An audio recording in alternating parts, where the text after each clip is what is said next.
welcome to Amanda's Trying, where sometimes all we can do is try and get through a day, and that's okay. I'm Amanda, and today I wanted to talk about spoon theory, give a little explanation of what it is and how it is helpful in my life and might be helpful in yours. I'm trying really hard, I promise, but all that I could do today was cuddle my dog and cry. Okay, so before we get into it, obviously I am not in my room right now. My brother is cleaning his room, which he does once a year, and so it takes him forever. And he's really loud, and our rooms are right next to each other. So if I recorded in there, you would just be hearing him constantly, and he has already interrupted so many of my videos by being loud. Plus I have Darcy to deal with. So I thought it would just be smarter, Darcy's leaving me, to come, well basically he banished me to the basement so that he can do his yearly cleaning. Yeah, you're gonna hear my brother like you do in every freaking video because he doesn't know how to not be a menace to society. Other disclaimers, I'm not feeling super good right now, but I haven't filmed a video in a really long time, and I have been wanting to do this one for a while, and so I just thought I'm gonna do it. I've been having migraines and headaches like all week, but yeah. Also, apologies to my friend Leanne. I'm doing the thing where I don't have matching earrings in. Okay.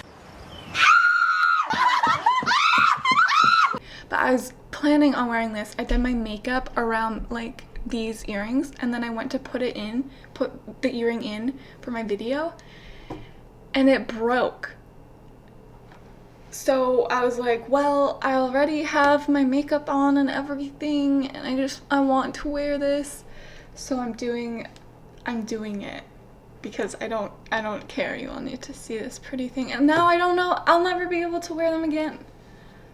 Okay, that's not the point of this video. Now we finally get into what spoon theory is. So spoon theory is basically just this way of looking at chronic illness or pain. It's a way of tracking how to manage your symptoms and your energy in a way that you don't get burnt out and you don't overexert yourself, and therefore your symptoms then stay regulated.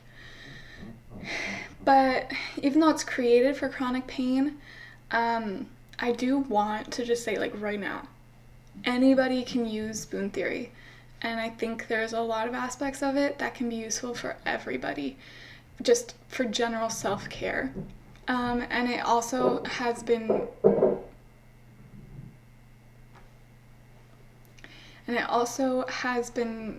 really starting to be used for mental illness. So if you have like chronic anxiety or depression or anything, it can be adjusted for that. Obviously in this video I'll be focusing on post-concussion syndrome and how I use it to manage that, but you can adjust it for whatever you have going on in your life.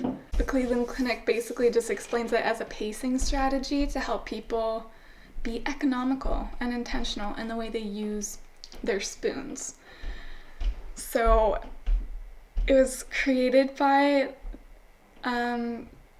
this woman. She has lupus and wanted to help people understand how it limits her, but also help herself really try and process like what life looks like for her compared to other people. So the main idea is that your energy is measured in spoons, and it's just so that there's this concrete quantitative way of expressing how much energy you do or do not have. So people who are healthy get to start the day out with more spoons than people who have chronic illness or pain or whatever. And all sorts of activities, physical, mental, emotional, they use up spoons. And for people who have chronic pain, those spoons get used up. I'm sorry, he is so freaking loud. And people with chronic pain use their spoons up a lot quicker than people who are healthy. So, for example, a healthy person might not even use up one spoon to get dressed in the morning. But somebody who has post-concussion syndrome, that takes up like at least one spoon, maybe two if they have to really figure out what they're gonna wear because they don't have it planned out, or because the outfit they thought they were gonna wear is actually dirty, and so now they have to all of a sudden find something else. That can take at least one spoon for me in the morning, whereas other people, nothing. The more pain you're in, the more spoons you use up. People who really identify with this theory can also call themselves spoonies, which I think is really cute. And basically the goal or the purpose of using this theory is to help people learn how to manage and pace their lives. In concussions, you hear all the time pacing and planning. It's basically a theory that really emphasizes that and gives you language and images to help you really process that so that you can control your pain levels rather than be controlled by your pain. How do I use it? For me, I was aware of spoon theory before I got concussed because I did do a placement when I was doing my BSW. I did a placement at a counseling center, and one of the therapists that was there, she really loved this theory and used it with a lot of her clients who were dealing with mental illness. And so I learned about it initially then, and it did really stick with me just because it felt like an easy way to explain what chronic pain or even what mental illness, how that drains you, to somebody who really can't relate, and makes it easy to understand also for the people who are experiencing the chronic pain. Helps them to visualize the ways that they're not going to be able to live life the way the people around them do. And so for me, a lot of it has just been helpful for processing the way that my life is impacted and changed and the way that I need to go about things. I don't necessarily sit there and be like, how many spoons do I have right now? Or wake up in the morning and be like, I have 10 spoons today. But it has also really helped me to notice all the types of activities that do use up spoons of my energy. Things that I didn't realize drained me. And recognizing that it's not just a physical issue, it's mental, cognitive stuff as well. And yeah, like I mentioned earlier in the video, like pacing and planning is such a central aspect to managing concussions, and that really aligns with spoon theory, and so it just kind of reinforced, those things reinforced each other. To help you guys just like further understand and to use me as an example, I made this nice little chart. And so it's my spoons. So I basically just kind of thought of things that I do regularly or what I used to do and how many spoons that would make up. And so it would take up in my day. So one spoon would be kind of those smaller tasks that maybe for the average person doesn't use up really any noticeable energy, but for me, you know, I do have to kind of recognize they seem small, but they use up energy, and then goes up to 2, 3s, and 4s. And to be honest, I can't do 4s. 4s wipe me out entirely, and then I can't do anything for the rest of the day. So for me, the way that I charted it out and then counted what I do in a day, I have about 28 spoons available, which sounds like a lot. But if you think about it, like getting up, listening to music, getting dressed, letting my dog out after the night, making tea, watching TV, these things the average person doesn't have to think about. But for me, I do this every day, and that's 1, 2, 3, 4, 5, that's 6 spoons. So just in like the first hour of my day, I've already used up 6 spoons. And so hopefully that helps you to understand, like, managing my energy is something that I have to be super, super, super intentional about. And things like socializing or an appointment, figuring out what to eat, those all like take up 3 spoons. So you can see how 28 spoons all of a sudden disappear. When I have more fatigue or higher symptoms, I calculated, my nice calculations showed that max I would have 20 spoons. Usually probably I have around 10 or 15 on those higher symptom days. And when I have migraines, max I have 9 spoons available. So basically I'm just doing the things on my list that take up 1 spoon, and then I need help with everything else going on in that day. For comparison, I thought of my brother, and this is just my personal opinion or like whatever, the way that I see him live his life and what it seems like the amount of energy it takes up for him. I added another column oh my gosh, for 5 spoon activities, which are like not even an option for me. But calculating what he does in a day, I figured out that he has around 59 spoons available that he uses. He probably has more. Like if he needed to do more, he probably has over 60 spoons. So he, on an average day, not even like a busy day, just a normal, regular day for him, still requires double the amount of spoons that I have available. So my worst day has me at 15% of the energy that he has on an average day. So hopefully that helps you to understand how much energy just existing takes for people with post-concussion syndrome or chronic pain or any disorder of that sort. And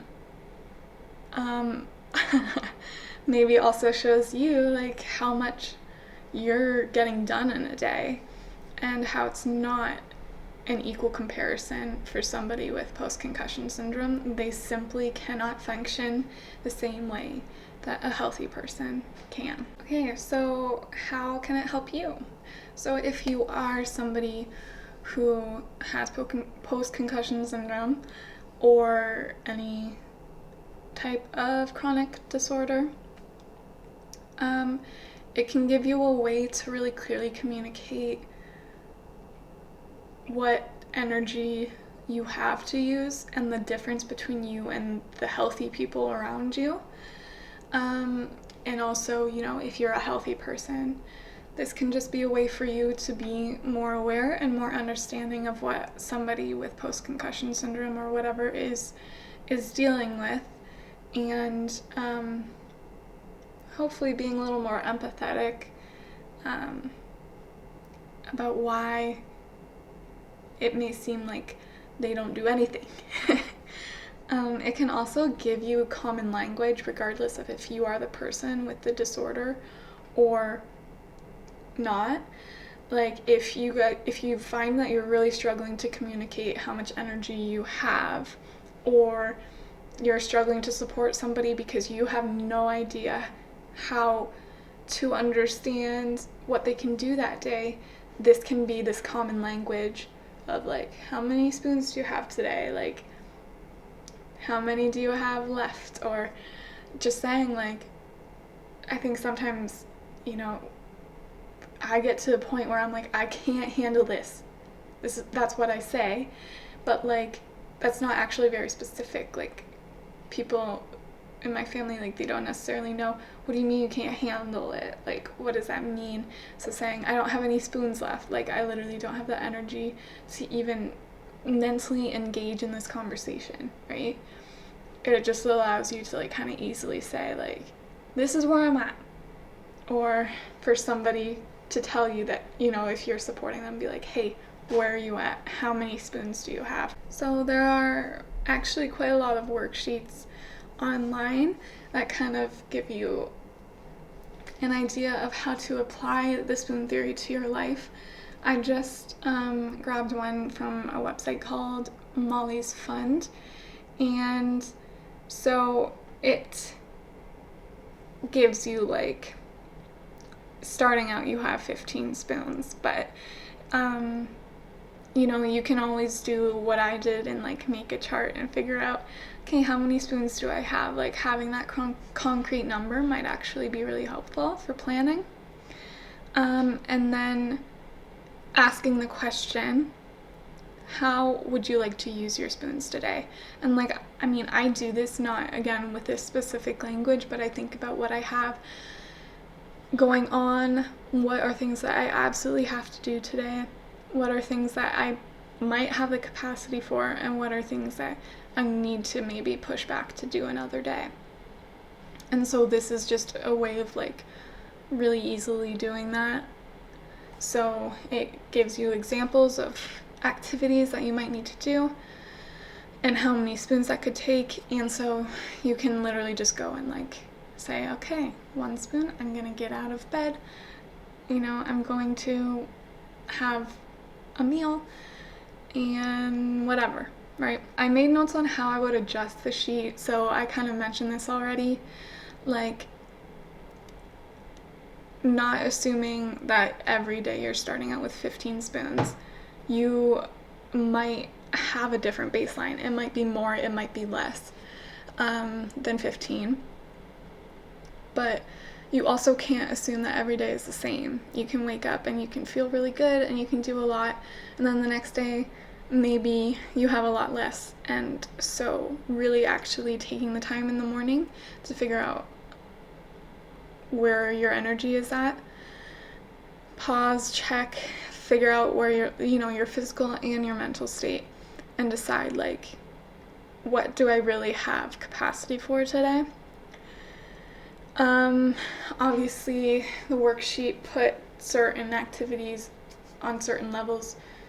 Certain activities might take more or less spoons than what the worksheet said, so kind of again recognizing your own capacity. Using the spoon theory and just pacing and planning, that itself uses up a spoon for me, because it takes cognitive energy, it takes understanding yourself. And so recognize that managing your energy takes up energy. Just be aware of like how the smallest activity can really affect your energy level. And another thing that I would do that isn't really talked about in these worksheets is I wouldn't plan the day with the assumption that I'm going to have no spoons left at the end of the day. My days where I use up everything are the worst days. Like, I'm so drained that I feel like crap, not only physically but emotionally as well. So I think it's really healthy to plan for having 2 or 3 spoons spoonfuls of energy left at the end of the day after you've done everything that you wanted to do, because then you're not, running yourself on empty every single day. That's not healthy for anybody, and it's especially not healthy for those with chronic pain or illness, because getting that tank back up to full or even 3/4, right, that doesn't necessarily happen with one night of sleep. And so make sure that you're managing it well. You don't want to use up every single spoon of energy that you have in a day. And I just wanted to shout out the Spoonie mentor. I follow her on Instagram.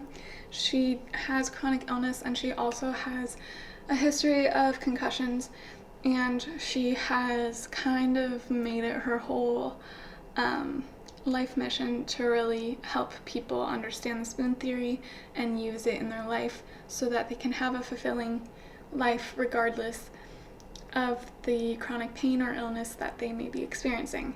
And so she has so many really great resources, and she has like free seminars and talks that she is doing. And so I'm going to link her Instagram here. Go check her out. She has a lot of really cool things and resources. To end off the video, we have a song recommendation, of course. So my song recommendation for this video is Heart Away by Aha Gazelle. It's just another one of those very validating, reaffirming songs. You can just tell when somebody has gone through stuff and like understands what it means to be exhausted and discouraged. And no matter how much we pace and plan and try and manage our life, things come up and things can be really hard to handle no matter how prepared you think you are. And so having those moments of not knowing how you're going to move forward is really normal. And so it's just one of those songs that kind of normalizes it, validates it. And I hope that's encouraging to know that you're not alone in having those feelings. Most people have gone through it, and we're still here, and that's amazing. So listen to Aha Gazelle, and I'll see you next time. I know that it's hard sometimes. I know you're gonna cry some nights. The sky above you won't always be blue. I hope you hear me. They say one doesn't kill you, makes you stronger, but sometimes that isn't true. I don't got nothing else to lose. I'm like, how much more do you need? You got me begging like, please, no. I'm like, please don't take my heart away, please. And that's okay. Darcy. Anyways. They're like... I'm sorry. I feel like you can hear him scratching. Like, what is he doing? Is he redoing the floors? What was the point of me even coming down here if he's gonna be this loud?